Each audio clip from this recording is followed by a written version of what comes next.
Akhirnya. Come here.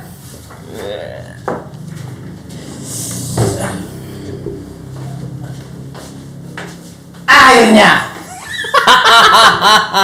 Pak, sehat? Sehat. Alhamdulillah, Assalamualaikum warahmatullahi wabarakatuh. Waalaikumsalam ya. Alhamdulillah. Bagaimana nih? Mau apa nih kita nih? Kita ketemu lagi akhirnya. Ketemu lagi ya, Iya. setelah sekian purnama ya. Iya. Kita gimana? Posisikan diri Anda nyaman dulu, Iya. coba Iya. relax. Iya. Nah, Pejamkan mata, tatap matamu sendiri kalau bisa. Ah? Nih, Oh iya. Oke. Ciro lupa. Kita kembali lagi ketemu. Di mana wis? Di mana?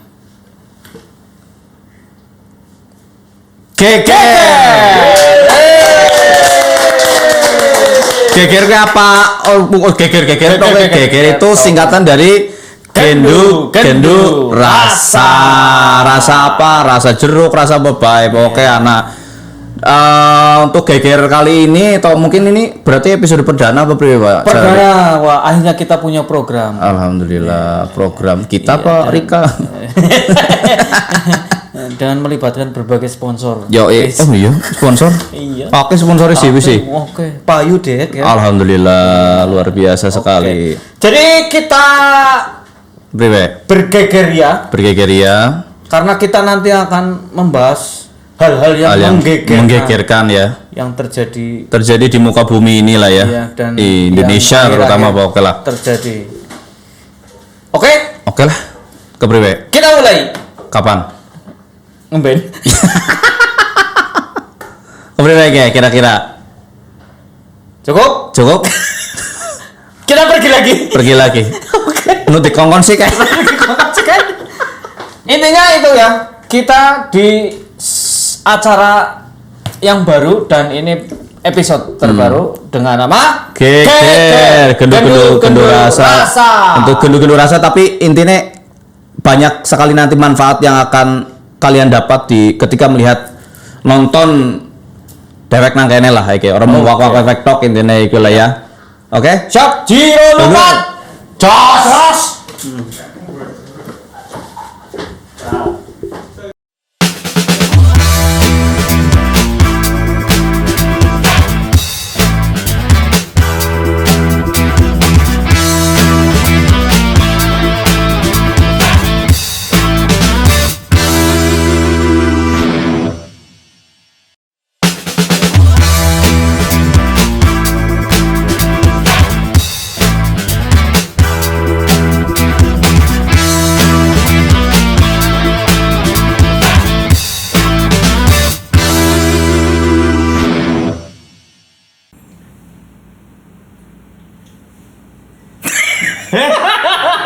ini kok malah menembak?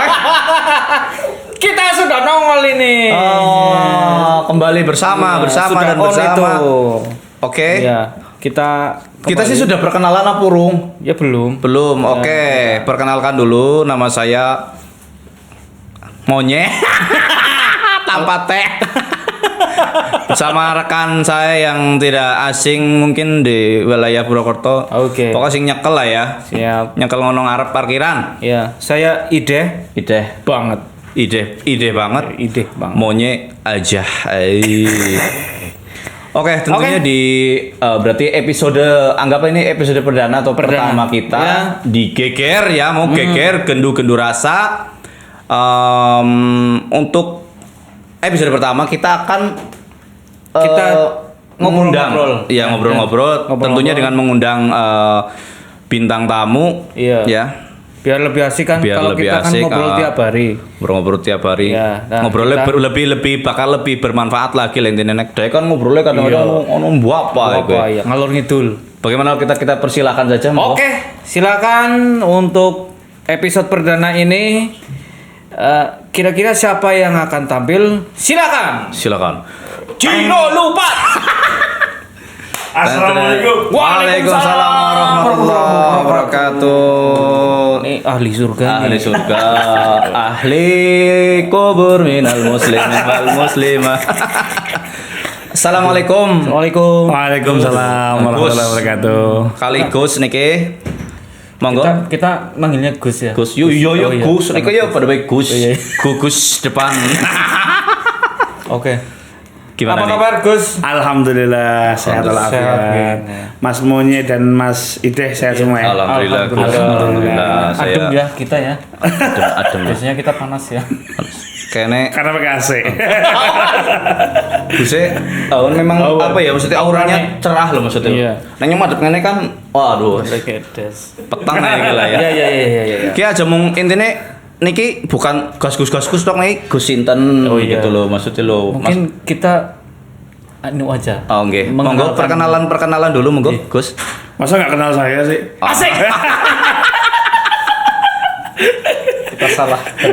Salah bertanya. Ya, untuk lebih afdolnya memperkenalkan diri. Oke. Monggo. Assalamualaikum warahmatullahi wabarakatuh, teman-teman Waalaikumsalam. Geger dimanapun kalian berada. Perkenalkan nama saya Muhammad Ajir Ubaidillah atau lebih akrab disapa Ajir Ubaidillah, itu Ajir gitu aja. Gus Ajir nggih. Oke, Ya, boleh siap. begitu. Gus Ajir. Ngomong-ngomong kok kesibukan Gus Ajir ini sehari-hari ini ngapain aja sih Mas? Alhamdulillah sejauh ini kalau di rumah saya punya pesantren lagi membersamai teman-teman di pesantren saya dengan berbagai macam kegiatannya. Ada ngaji, ada sekolah, ada juga beberapa unit bisnis yang sedang kami kelola. Luar biasa. Kalau di luar pesantren kami lagi terlibat di beberapa proyek untuk Ramadan ya dengan teman-teman Insta Purwokerto. Nanti teman-teman bisa Insta Purwokerto. Ih kayak nggak asik deh aku deh. Insta Purwokerto. Ya. ya. Mohon doanya nanti insya Allah per 1 Ramadan kita tayang. Amin Gus. Amin. Semoga lancar-lancar. Amin. Berarti ada pondok nih Gus. Ada Di pondok. mana itu tempatnya Di Gus? Desa Langgong Sari, Kecamatan Cilongok, Kabupaten Banyumas, Jawa Tengah. Namanya Namanya Nurul Huda. Pondok Nurul Huda. Pondok Nickname-nya NH. NH Oh, NH. atau lebih dikenal dengan NH. NH. Yes. Oke. Ngomong santri berapa sekarang? Sekarang kami di angka 1.200. 1.200 santri. Iya, Putra dan putri. Putra dan Putra putri. dan putri. 1.200. Itu yang rawat inap ya. Oh, berarti ada yang pulang pergi ada gitu. Rawat jalan berarti. Rawat jalan. Rawat jalan. Rawat jalan. Seperti manusia-manusia itu berarti ya. 1.200 Oke. kayak gitu. Putra dan putri. Putra dan putri betul. Boleh diceritakan sekilas kalau konsepnya di NH, NH Nurul Ya, Huda Nurul Huda itu seperti apa? Kalau di Nurul Huda memang ini pesantren milik atau yang foundernya ayah kami sekitar 1980 itu mulai berdiri, kemudian sekarang di generasi kedua oleh anak-anaknya bapak. Nah, saya beserta kakak-kakak saya sedang berlatih untuk melanjutkan apa yang telah dirintis oleh bapak seperti itu kurang lebih. oke. Siap. Siap. Luar biasa. Boleh kali tepuk tangan kali lah ya. Alhamdulillah. Oh, ya. Saya masih penasaran dengan pondok. Oke. Mungkin ada program khusus. Biasanya kalau pondok pesantren kan ada program khusus tuh. Misalkan mencetak dai-dai Oke, atau iya, mencetak benar. penghafal Al-Quran. Kalau di NH sendiri bagaimana? Lebih ke apa gitu? Sebetulnya seperti umumnya pesantren ya, kami ada gerakan ngaji untuk santri-santri yang hafal Quran juga ada, yang fokus di kitab kuning juga ada. Akan tetapi yang barangkali sedang kami ikhtiarkan secara maksimal gitu, bagaimana kita mencetak santri mandiri. Jadi lulusan pesantren ini tidak hanya bisa membaca kitab, tidak hanya bisa berdakwah, tetapi dia juga selesai dengan urusan sendiri. Dia bisa menghadapi realita hidup, bahwa hidup itu punya kebutuhan, hidup itu harus bisa memenuhi apa yang dia butuhkan seperti itu. Nah, maka Survive untuk diri sendiri lah survive, ya. betul. Nah, maka ini yang lagi kami ikhtiarkan di pondok kami dengan beberapa unit usaha. Intinya berarti dengan apa ya yang tadi Gus bilang berarti mempersiapkan bahwa nanti santri-santri ketika mungkin selesai gitu ya Gus ya. Ya. Berarti dia di kehidupan yang sesungguhnya gitu bisa bertahan seperti itu lah ya. Betul sekali. Berarti bukan cuma urusan akhirat, tapi juga mempersiapkan untuk dunia. Betul. Dunia dalam berita. Oke. Cukup untuk pengenalan cukup. dengan kegiatan Gus Haji dan juga pondok pesantren yang dikelola. NH ya. Nurul Huda. Kita mulai ke gendu-gendu rasa. Gendu-gendu rasa intinya tentang keresahan-keresahan, keresahan-keresahan terus. Pokoknya yang sedang geger ini kan sesuai dengan sedang geger terutama di Indonesia ya Gus ya. Iya, gimana? Mengenai mungkin yang mohon maaf ya, yang lagi menggegerkan yaitu terkait dengan terorisme lah ya. Terorisme. Ya. Seperti itu, monggo. Kemarin dari Mas Ide ada kita baru digegerkan dengan percobaan pengoboman namanya umat Kristiani ya yang sedang melakukan ibadah di gereja di Makassar ya. Betul. Itu meledakan diri terus kemudian disusul tidak lama kemudian ada lagi serangan ke Mabes Polri. Dan itu mungkin masih keterkaitan ya. Nah, kita mau ngangkat dari mananya dulu nih? Ya nek aku mungkin dari gini ya. Dari segi motif Gus kan berarti kan ahli dalam agama lah ya daripada Rika Karonyong itu menurut bagaimana sih menurut pandangan dari segi Islam mungkin lah ya tentang teroris yang ngomong sebenarnya lah. Oke. Jadi memang ini menjadi keprihatinan kita bersama bahwa adanya percobaan pembunuhan gitu ya. Itu kenapa kemudian dikaitkan dengan agama tertentu. Padahal kita harus bersepakat agama apapun, mau Islam, mau Kristen, mau Yahudi, mau Katolik, mau Protestan, mau Hindu, Buddha, agama apapun itu pasti menjunjung tinggi nilai-nilai kemanusiaan. Betul.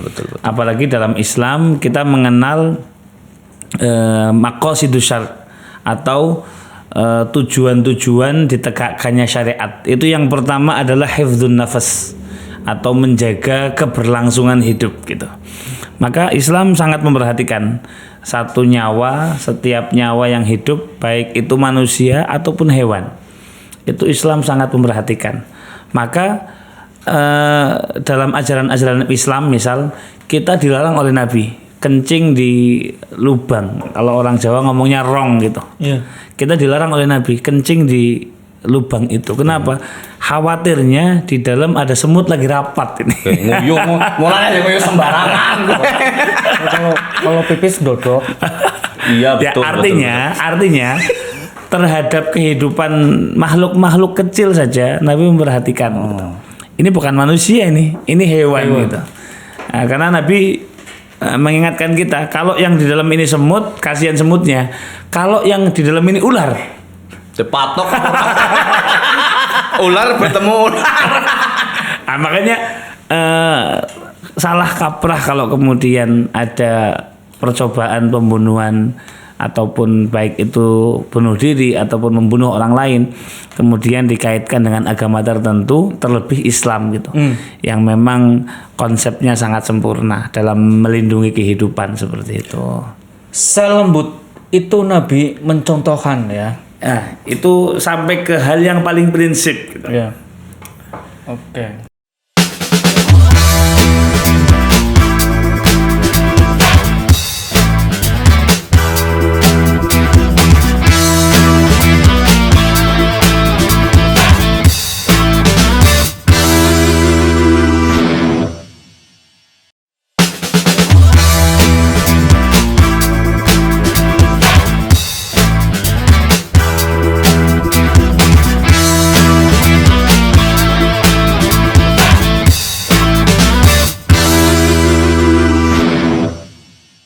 Oke, untuk pertanyaan selanjutnya mungkin dari Mas Ide sendiri, mau ada apa sesuatu yang ingin digendu-gendu rasakan kali Gus, silakan. Monggo. Oke. Ini menyambung hal yang tadi masih tentang yang tadi. Kalau Nabi pun mencontohkan betapa lembutnya ajaran Islam itu seperti tadi kita contohkan kepada makhluk hidup yang lain, bahkan makhluk yang maksudnya kecil lah ya, maksudnya iya. kecil saja. Saking hati-hatinya ya. Betul. Tadi dicontohkan ibaratnya untuk kencing pun itu jangan di lubang. Takutnya ada semut tadi ya yang sedang merapat. Nah, pemilihan ketua semut kan lah masih ngerti. iya benar. Ketua semut. Nah ini di Indonesia Priwe. aksi terorisme kan sudah dari dulu kala. Oke. Banyak sekali kejadian. Oke. Nah, dan yang notabene-nya adalah mereka itu sudah terang-terangan bahwa mereka membawa nama agama Islam, mengatasnamakan lah ya, mungkin bisa dikatakan seperti itu. Nah, mengerucut kembali yang mereka gaungkan adalah jihad. Oke. Nah, ini mungkin kita juga harus tahu dulu nih. Betul. Sebenarnya definisi jihad itu yang seperti apa? Nah, Oke. Pertama, dalam Al-Qur'an kata jihad itu disebutkan berulang-ulang kali. Dan yang kemudian memiliki makna attack atau menyerang pada orang lain itu justru tidak banyak. Misal kalau dari kata jihad sendiri itu artinya apa? Ini mau kita ulas. Ya. Jadi Allah pernah Allah berfirman, "Walladzina jahadu fina lanahdiyannahum subulana." Bahwasanya orang-orang yang jihad di dalam memperjuangkan atau berjuang di dalam jalanku, kata Allah, lanahdiyannahum subulana, maka aku akan tuntun dia mencapai atau akses sampai kepadaku, kata Allah. Oke. Artinya apa? Jihad di situ bukan jihad melawan orang lain, tapi bagaimana kita berjuang. Kalau dalam bahasa sekarang barangkali meniti karir, kita berdoa, kita berjuang, memperjuangkan apa yang sedang kita lakukan, seperti itu. Nah, ini konteksnya tidak kemudian selalu angkat senjata gitu. Atau contoh misal ketika Nabi pulang dari perang Badar, Nabi dengan sahabat berdarah-darah saat itu. Apa yang dikatakan Nabi? Raja'na min jihadil azghar ila jihadil akbar. Kita pulang dari jihad yang kecil, perang Badar, kita umat Islam cuma 300 orang. Orang musyrikin Quraisy itu jumlahnya 1000 lebih. Nah, ini Nabi masih sakit semua ini. Sahabat-sahabat masih lemah lunglai karena banyak yang kemudian terluka bahkan wafat gitu. Nabi mengatakan, "Raja'na, kita ini lagi pulang dari jihad kecil menuju jihad yang besar." Maka sahabat mikir, wah, ini kita perang Badar aja orang Jawa mengatakan dedel duel ya. Iya. Kita dedel duel sama Nabi dikatakan jihad kecil. Nah, yang besar kayak apa? Maka sahabat tanya, jihad akbar kayak apa ya Rasulullah? Jihadun nafas. Kata Nabi, jihad yang paling besar, jihad yang lebih serius itu adalah bagaimana kita memerangi hawa nafsu kita.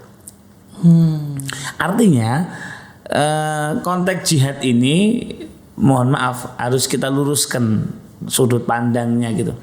Maka kalau dalam Islam gitu, peperangan sebetulnya itu opsi terakhir.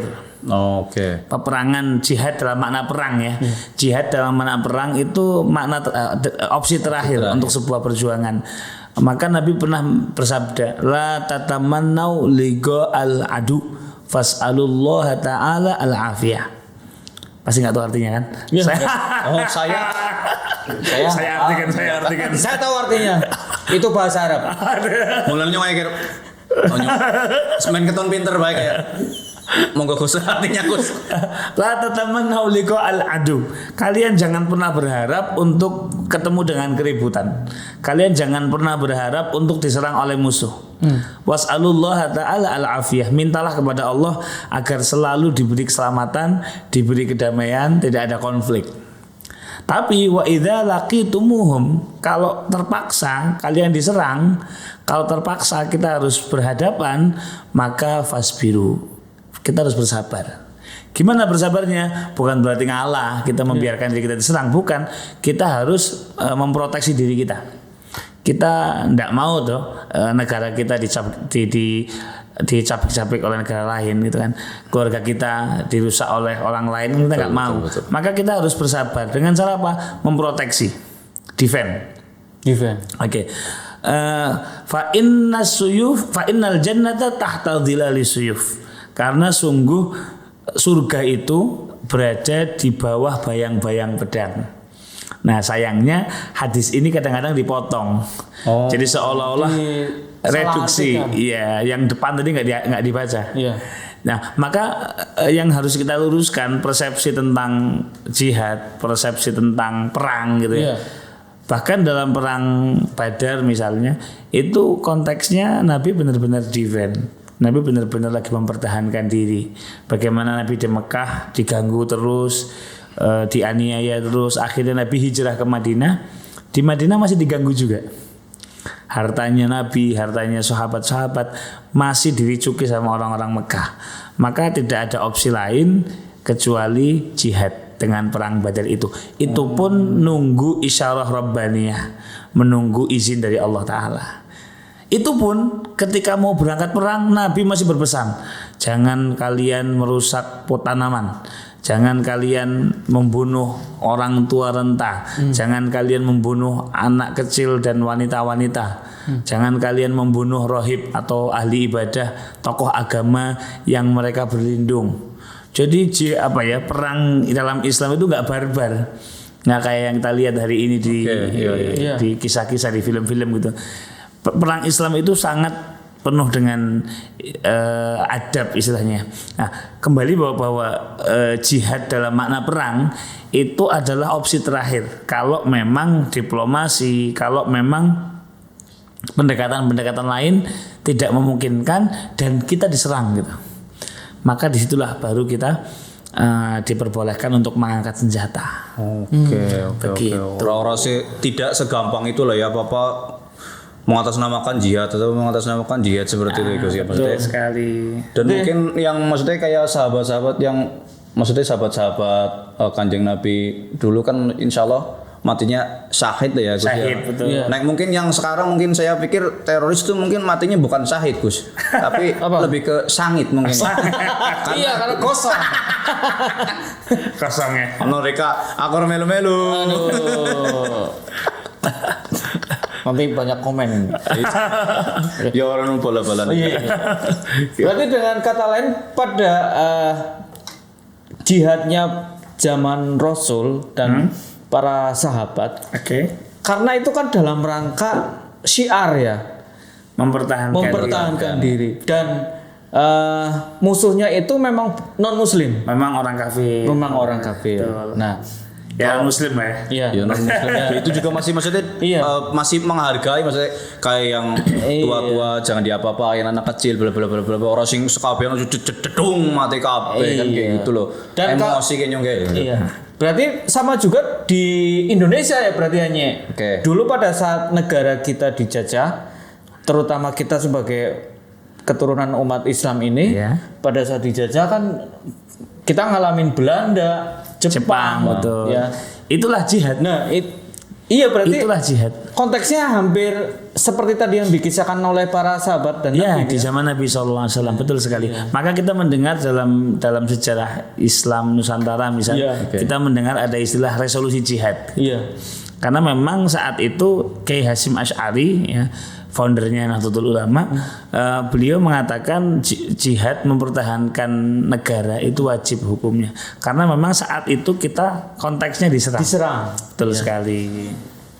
Mau dikuasai. Itu datang melewati jalur laut berbondong-bondong nggaweni senjata ngikuti cere wong tua yang kurmu cerita karo baca buku sejarah dong kelas 3 SD tok tapi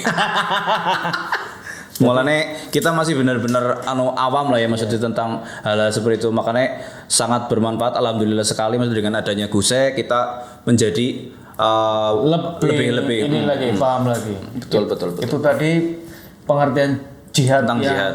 yang memang harusnya dipahami setiap yang orang. sesungguhnya Iya, bukan berarti jihad itu mengangkat senjata. mengangkat senjata atau Tidak selalu bermakna Tidak mengangkat selalu senjata. mengangkat. Tidak Itu tadi selalu. Yang justru yang paling penting adalah bagaimana kita memerangi Hawa hawa nafsu benar-benar. Oh, sini nafsu, dok kayak gitu Gus.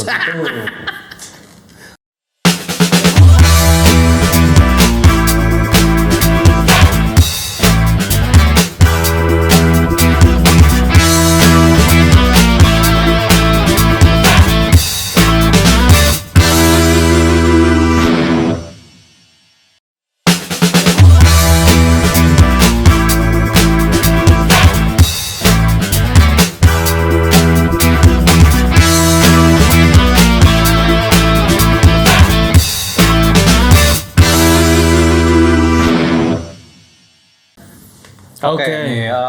Masih mungkin masih saya lihat jenengan maksudnya lebih ke kayak resah banget maksudnya. Banyak sekali di pikiran dalam benak dan jiwamu bergejolak bertanya. Monggo lah tanyakan lah. Aku terima menang di situ waktu. Oke. Jadi sebenarnya yang membuat mungkin karena kita sudah terlalu sering itu dipertontonkan dengan yang atas nama jihad itu dengan pengeboman atau tindakan terorisme dari mulai bom Bali dulu yang sangat terkenal itu yang menewaskan hingga ratusan ya.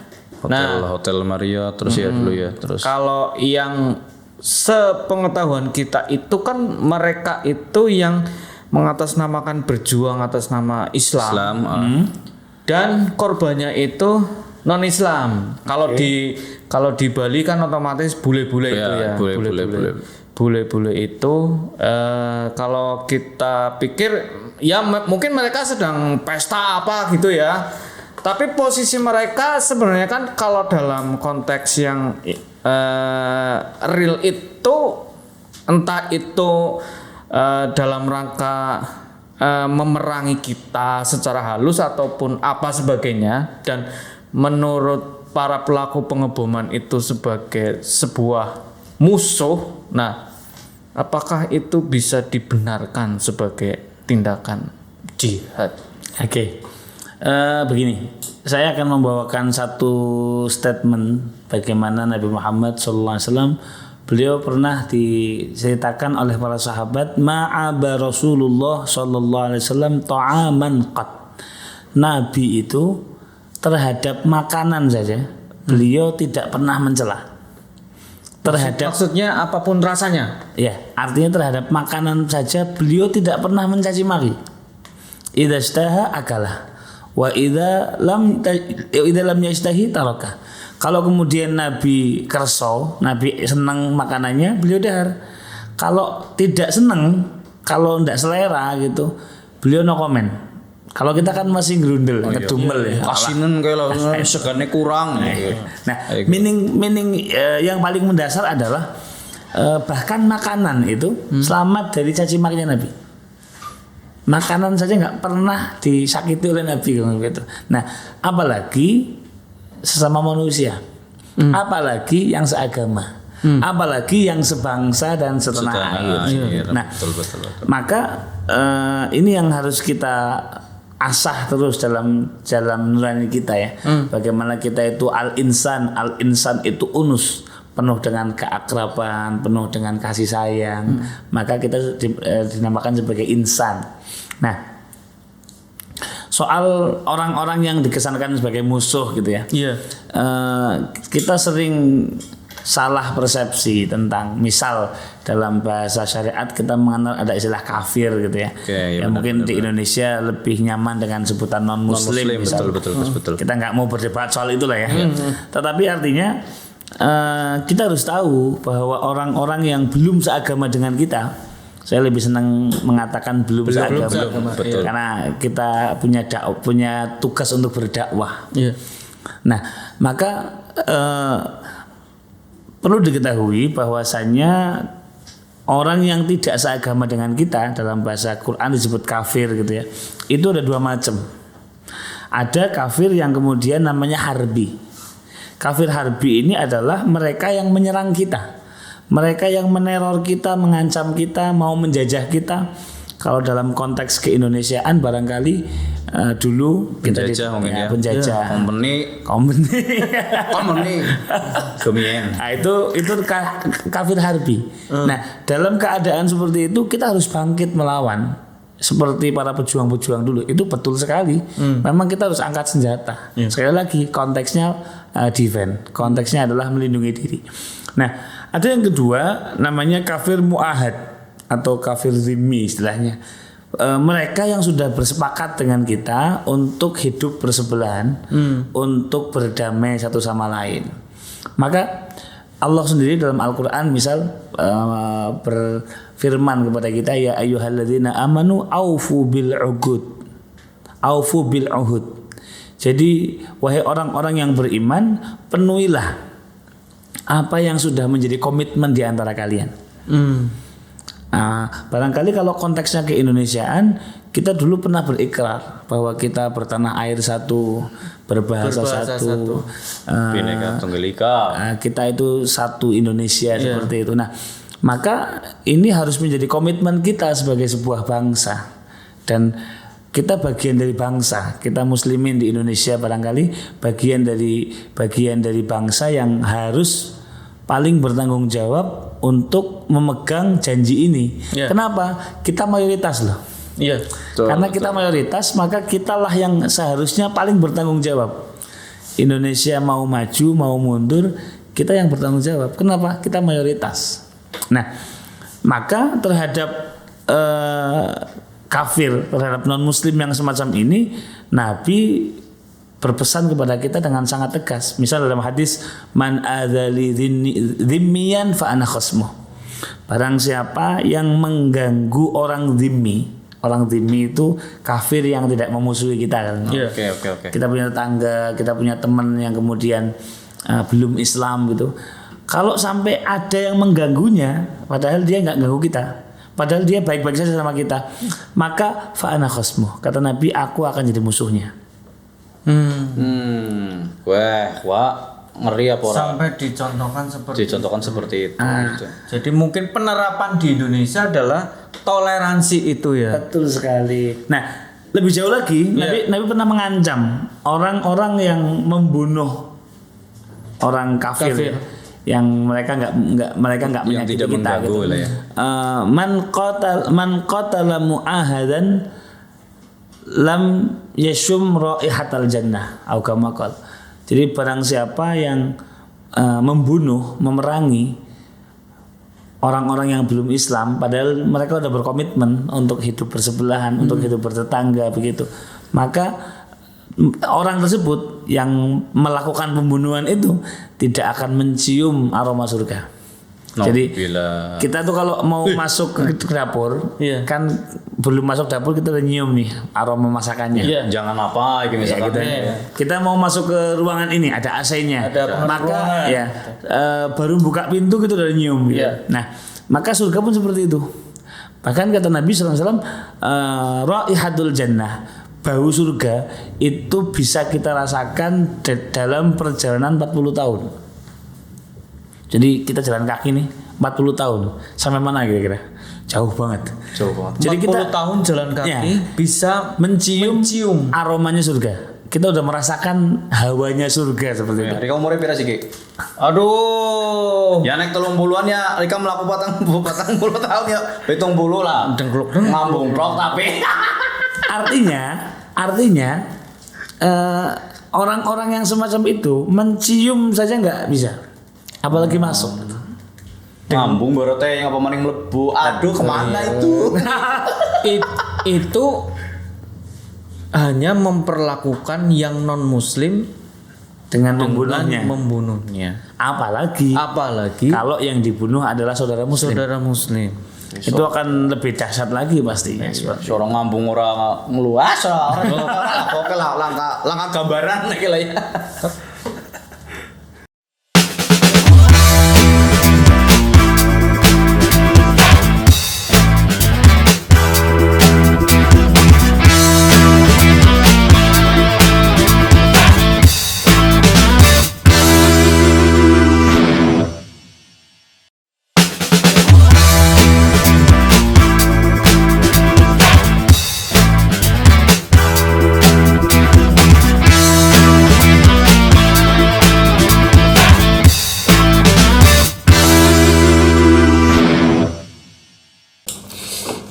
Kita masih di geger kendu rasa. Jadi kayak kelingan ada kue sana lewat.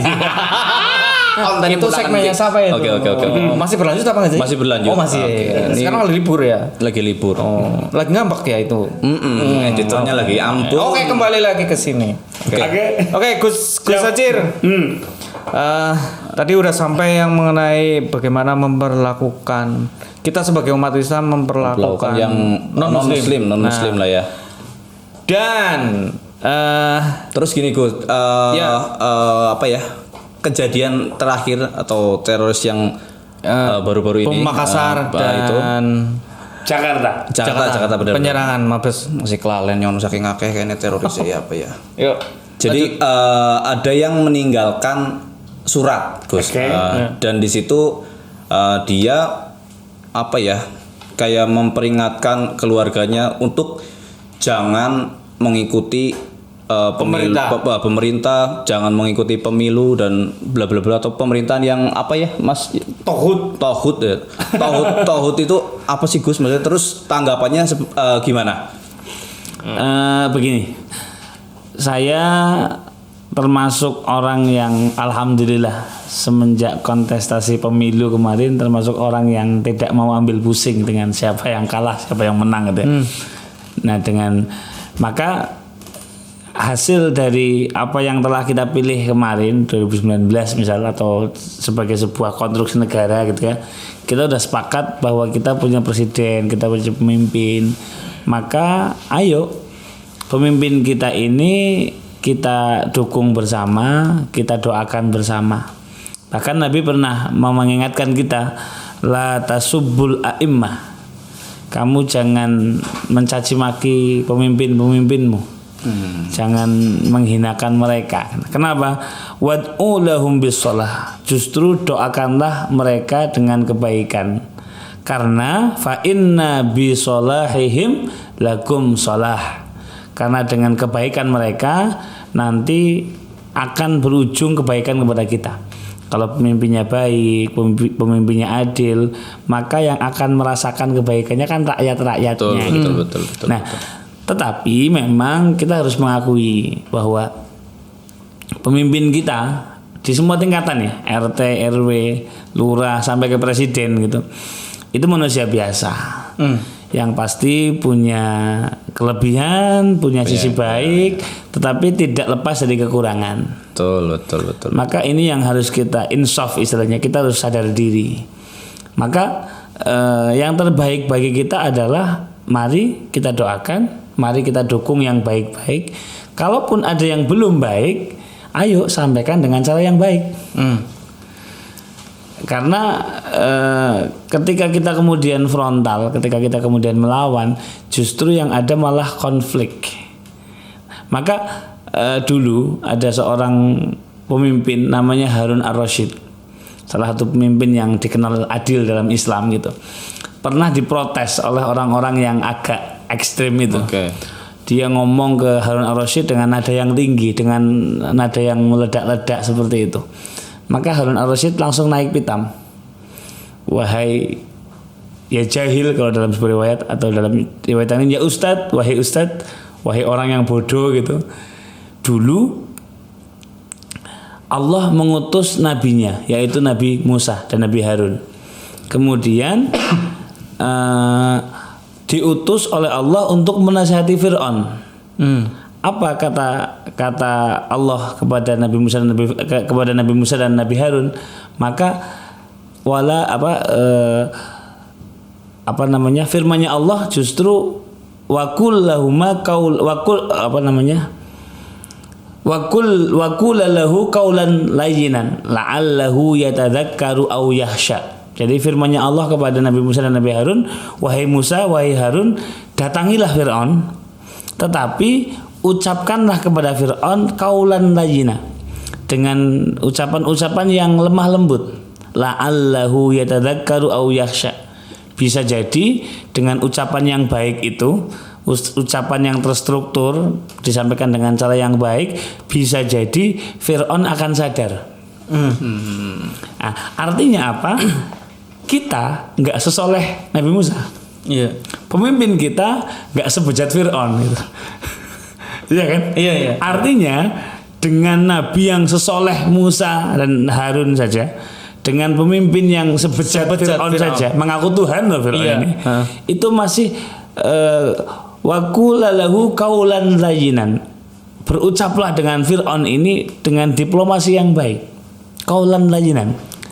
Kenapa? La'allahu yatadzakkaru aw yakhsha. Bisa jadi dengan argumentasi yang baik, cara menyampaikan yang santun, itu akan menjadi penyadaran.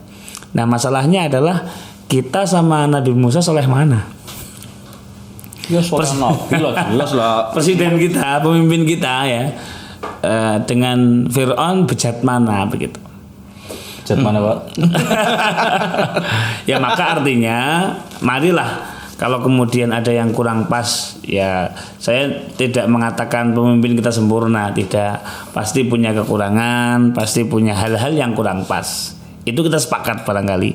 Tetapi ayo, kita kan sekarang punya media massa, sampaikanlah dengan baik. Kita bisa bikin surat terbuka gitu. Nah, dengan berbagai macam caranya lah. Kalau perlu sampaikan lewat wakil rakyat.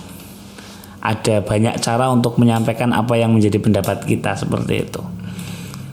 Oke. Intinya sampaikan dengan baik, kayak aja gemerungsung mungkin yang menjadikan gemerungsung kan gemerungsung kabeh dadi ini geger. Oke, kembali ke yang kemarin hangat itu. Ya. Nah, Apa sih nganget? panas malah ya. Iya. Keseng. Dari pelaku teroris di Makassar dan juga penyerangan ke Mabes, itu kan berarti paham ekstrim ya. Oke. Kenapa ekstrim? Senekat itu, kalau jane konyol ya. Sekonyol itu ya. Karena mereka tujuannya adalah mematikan manusia lain. Kalau yang di Makassar kan yang beda agama. Tapi ternyata tidak berhasil. Tidak. Mereka meledakkan diri. Jos Ya. Begitu pula dengan yang di Mabes Polri itu, ternyata yang digunakan adalah pistol airsoft gun. Ya. Itu berat, senekat itu, paham itu. Jadi mungkin iming-iming yang luar biasa itu ya. Terus kasarannya sing apa sih katanya di brainwash atau maksudnya mungkin cuci dengan otak. kayaknya mungkin gini Agus, menurut saya mungkin pergaulan itu memang sangat berpengaruh ya. Iya. Maksudnya. Ya mungkin dia gaule karo sapa maksudnya dikandani kayak iku kok njeblukna wae bae ngobar kowe kok mlebu Imbalannya surga. kayak gitulah mungkin kayak Imbalannya bidadari. gitu. Bidadarine sapa mbleduk gitu. Kalau bagi saya itu nggak masuk akal ya. Oh, bagi saya juga tidak. Iya. Kalau menurut saya itu aksi memang bunuh diri, dilakukan sengaja, meledakkan diri sendiri. Bunuh diri dengan sensasi yang berbeda.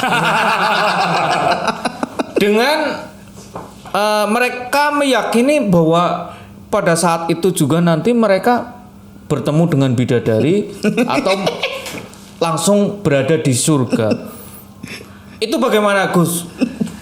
Ya, kembali dari awal tadi kita sampaikan bahwa tidak ada agama apapun yang membenarkan qatlun nafs, menghilangkan nyawa, baik nyawa orang lain ataupun nyawa kita sendiri.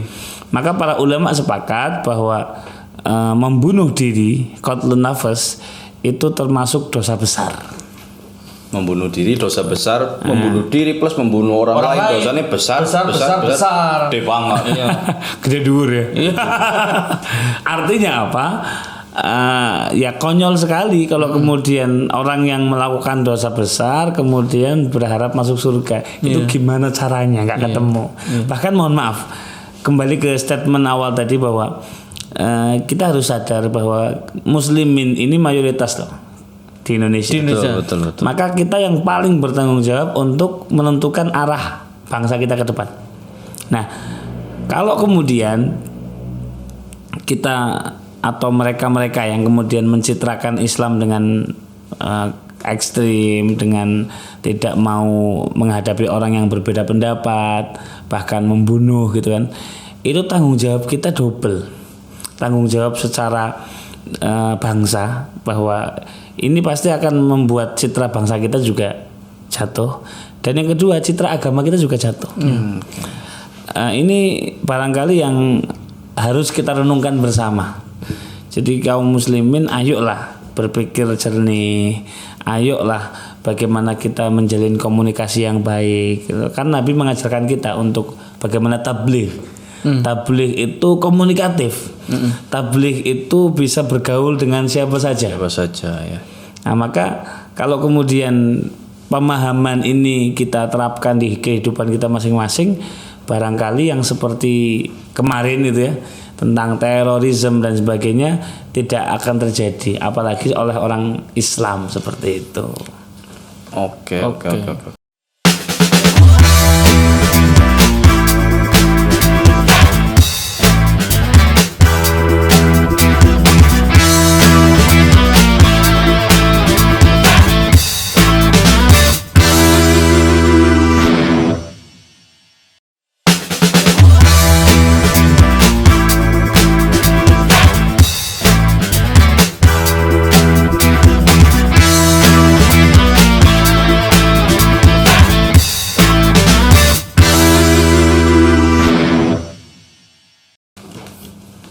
Oke, balik lagi tetap di geger. Geger temen nih, geger kan gegeri. Geger pe gendu rasa.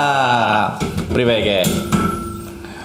Mungkin Ini panjang panjang lebar kalau ngomongin soal teroris karena sudah terlalu sering. Tapi ya paling tidak dengan adanya Gus Azir banyak sekali maksudnya pemahaman baru maksudnya meluruskan yang bengkok. Membengkokkan yang itu tulang rusuk.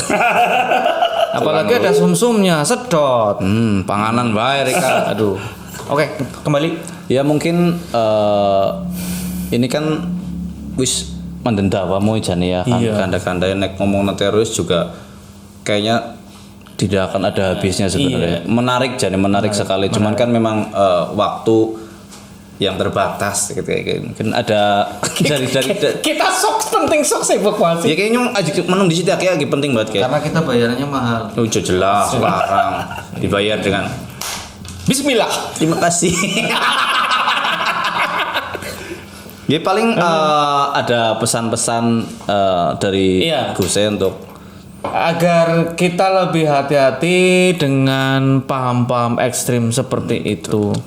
Terus juga mungkin kita sebagai umat Islam ya, sebenarnya untuk era Islam dong, insya Allah. Saya kepengen menjadi Islam yang walaupun sekarang saya masih KTP. Kamu jujur sekali. Insya Allah aku gaule karo Mas Ucup kan mah ya. Kita buruk rupa ini. Iya, keton kangane wis keton. Leb Padang. Untung Gusnya masih muda. Jelas. Jadi tapi kita bisa ngobrolnya nggak terlalu ini. Oh iya jelas. Soalnya kita ada orangnya ini. Dicor apa yang ngabur banget.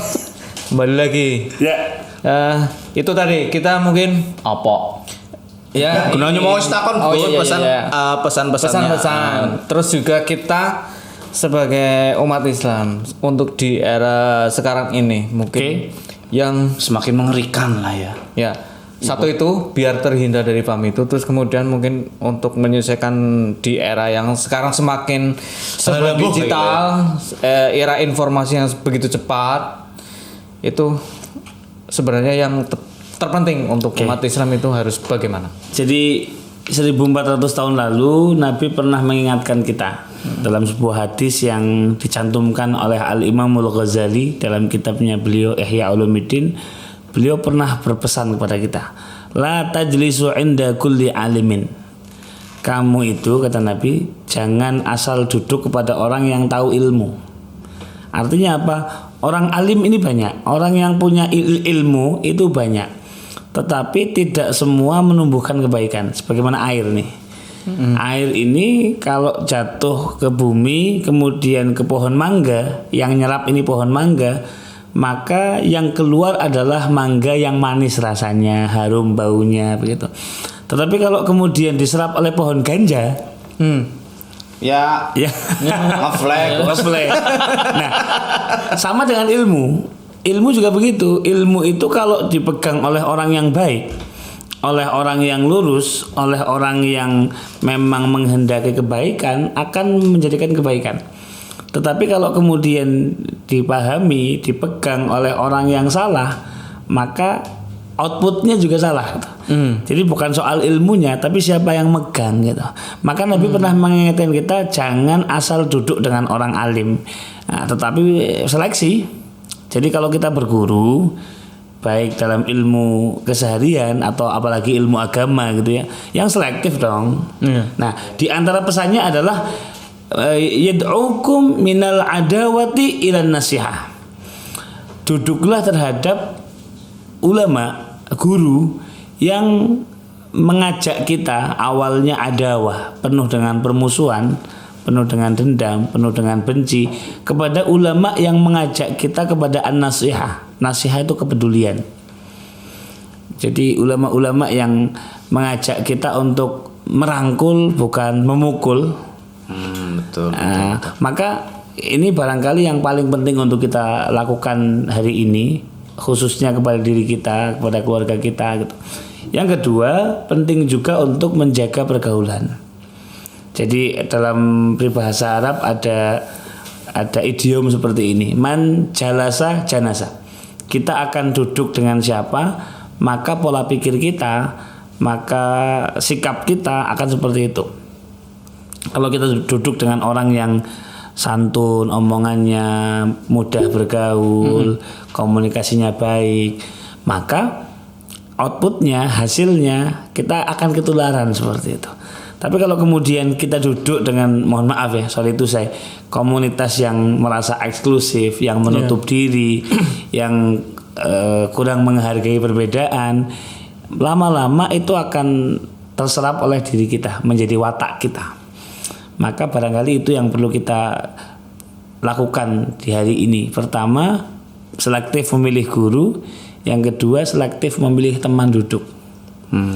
Insya Allah dengan minimal 2 hal ini gitu, minimal ya, insya Allah kita akan terhindar dari paham-paham yang tersesat itu. Oke. Alhamdulillah ya. Ada Gimana? lagi yang mau di Nek aku kayaknya Cukup. ya. Cukup, Soalnya ya. kasihan saya melihat matanya sudah abang. Iya. Oke. Mungkin untuk episode geger kali ini sampai di sini dulu. Kita akan bertemu lagi di geger-geger yang selanjutnya, tentunya dengan bahasan yang menggegerkan juga, yang berbeda. Terima kasih sekali. Terima kasih Gus Haji. Sama-sama, semoga bermanfaat.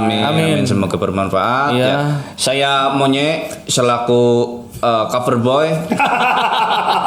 Ya, apa lah maksud. Saya Ide Dan Gus Azir mengucapkan terima kasih. Terima kasih. Wassalamualaikum warahmatullahi wabarakatuh. Waalaikumsalam warahmatullahi wabarakatuh. Geger.